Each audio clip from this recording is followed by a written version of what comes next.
In 1962, AmCham Belgium formed the Common Market Panel, which remained an informal group until it was reformed in the late 70s. The 1970s also saw the first enlargement of the European community.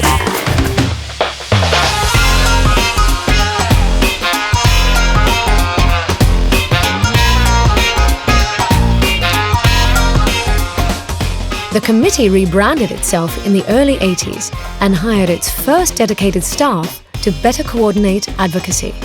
A few years later, European Commission President Jacques Delors announced that the community's single market would be completed by 1992, leading to an explosion of legislative activity at the community level. This increased activity saw the committee step up its advocacy. I think AmCham played a key role in introducing professional lobbying to the Brussels area. It has started with a fiasco, what was called the Redling Directive. Industry had to get its act together, and we did. And we started a database, we started professional lobbying, we wrote good opinion papers, and many other organisations tried to follow us. When I first started with the Chamber, the then EU committee was part of one person's job description. At the beginning of 1985, we started the EU Affairs Office. Staff of 33 member companies, and a budget of about 133,000 euros a year. We ended the year of 2011 with 150 members, the highest number of member companies we'd ever had, even in a time of crisis. So I go to lunch with this guy Daniel Kelly, meet Carl Cox, and he explains this new thing called AmCham, which hadn't been created.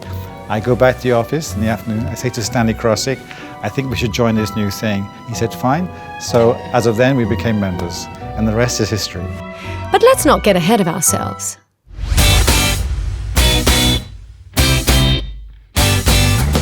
When the Treaty of Maastricht came into effect, the renamed EU Committee of the American Chamber of Commerce in Belgium came into being. In 1995, the EU enlarged again. The EU Committee was able to demonstrate that it had its finger on the pulse of Europe. It launched publications that were the first of their kind. But the highlight of the 90s was the arrival of a very special guest. You know, I think it's the 2 weeks just before January 11th, 1994. Bill Clinton came to town when he was at the height of his powers, and we got notice he'd give us a few moments of his time. It turned out to be for breakfast. And we had exactly 2 weeks' notice, you'll notice that's over Christmas vacation, to put on an event the size of which we had never done. And we only had a few days' notice, and we put together a breakfast for several hundred people in what used to be the Conrad Hotel. And that was by everybody working together. It was just wonderful the way the staff and the volunteers and the members all worked together, and their friends and their relatives, to be able to put this on. We had some 400 people attending, the President of the United States, the Secretary of State, the US Trade Representative, Belgium officials, EU officials, and it all went very smoothly.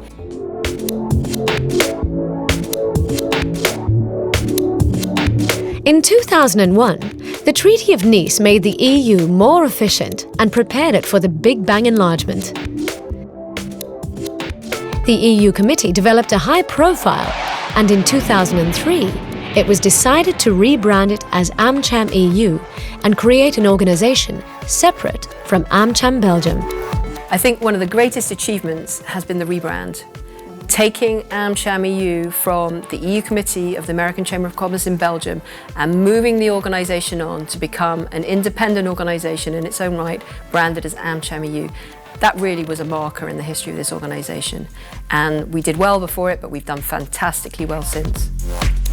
We have been able to establish ourselves as a trusted policy partner in Brussels, bringing the American perspective to the EU. And 2 years ago, we reached a record 150 members.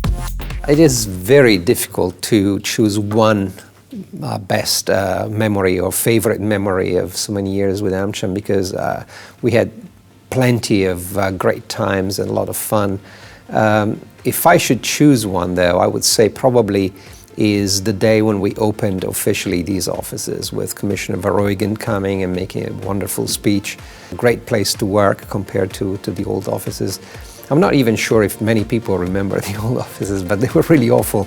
I still remember actually rather vividly walking into AmCham for the very first time. I was hired by AmCham. AmCham was my first job that I had in Brussels, and here I am 30 years later. Well, my best personal memory, that would probably be when we launched Single Market, because from that moment, the numbers that we shared, the facts that we shared, the examples that we shared has been repetitively shared across Europe and the US, and to see that come back, I think is a great experience. In providing that bridge and partnership between business experience and legislators, in my case obviously from the European Parliament, and in having such a range of top flight companies, there is a depth of expertise. It's important that you have people, that you have organizations that stand up and say, look, this is what we should do, and that make the argument. You must understand that I have a lot of personal memories of AmCham EU. And if you ask me that question several months from now, I'm sure that my answer will be my best memory of AmCham EU will be the party that we're throwing for our 50th anniversary. And after those 50 great years,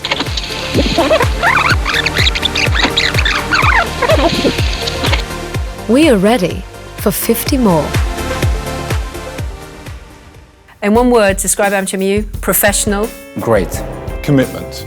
Friendship. I would say effective. PIF, professional, innovative, focused and fun. AmCham EU in one word. Is this a test? In one word, I would describe AmCham EU as professional. If I'm allowed a second word, I would qualify that as highly professional. I would say effective. Effective. Great. Credibility. Facilitator. Cheerleader.